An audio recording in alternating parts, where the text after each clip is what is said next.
It is no longer news that Concord, the 5v5 first-person shooter from Firewalk Studio, is going offline on September 6th. However, one question that many people have asked is why the game failed to find an audience. In this video, we are going to highlight 4 reasons why Concord was dead on arrival. Welcome back to Game Barber Universe, where the soul of gamers live. Thank you for all the likes, shares, and comments on this channel. Concord launched on August 23rd. However, since its launch, it has struggled to find an audience. The game's all-time peak concurrent player count on Steam was 697, albeit it pulled in over 1,000 on Twitch. Analysts believe the game sold below 25,000 copies. VG Insights tracked less than 25,000. On Tuesday, September 3, 2024, the shocking, or not so much, announcement was posted on the PlayStation blog announcing that the game would be going offline roughly 2 weeks after launch. Concord fans, we've been listening closely to your feedback since the launch of Concord on PlayStation 5 and PC, and want to thank everyone who has joined the journey aboard the North Star, wrote game director Ryan Ellis. However, while many qualities of the experience resonated with players, we also recognize that other aspects of the game and our initial launch didn't land the way we'd intended. Therefore, at this time, we have decided to take the game offline beginning September 6, 2024, and explore options, including those that will better reach our players. Sony will refund every player who already purchased the game, whether they purchased via Steam, Epic Games Store, or other retail outlets. Once refunded, the player will no longer have access to the game. The popular sentiments around Concord may not be great, but some players enjoyed the game. On Metacritic, Concord garnered an average of 65 on PC and 62 on PS5. Game Rant had this to say about Concord in their Metacritic review. Those wanting to roll the dice on Concord will find an excellent FPS full of exciting abilities, intense battles, and eye-popping visuals. They added that the game's character designs, premium price point, and general lack of interest from the public may make it so Concord never really gets a chance, and so potential consumers need to weigh the risks of investing $40 on a game that may be dead before too long.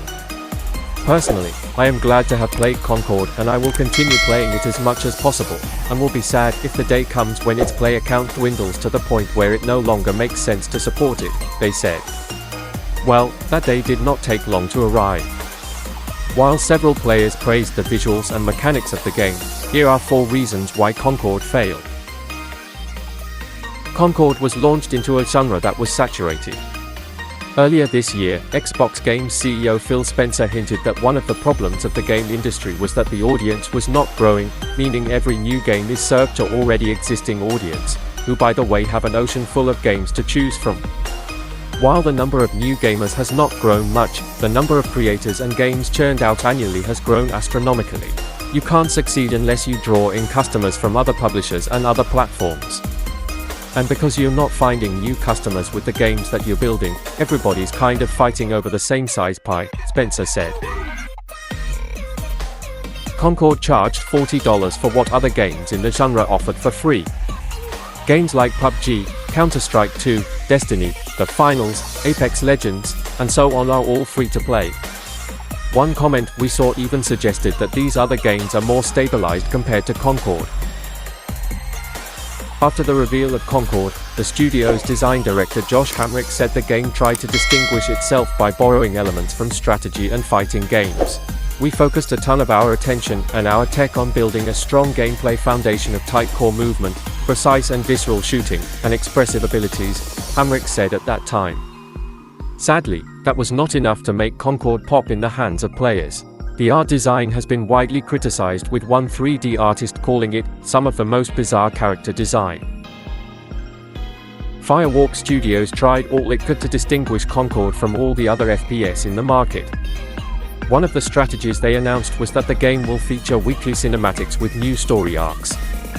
Every week when you log into Concord, you will be welcomed with a new cinematic vignette that will give you a chance to see our characters off the job, said director of IP Kim Crimes. Every week, when you log into Concord, you will be welcomed with a new cinematic vignette that will give you a chance to see our characters off the job.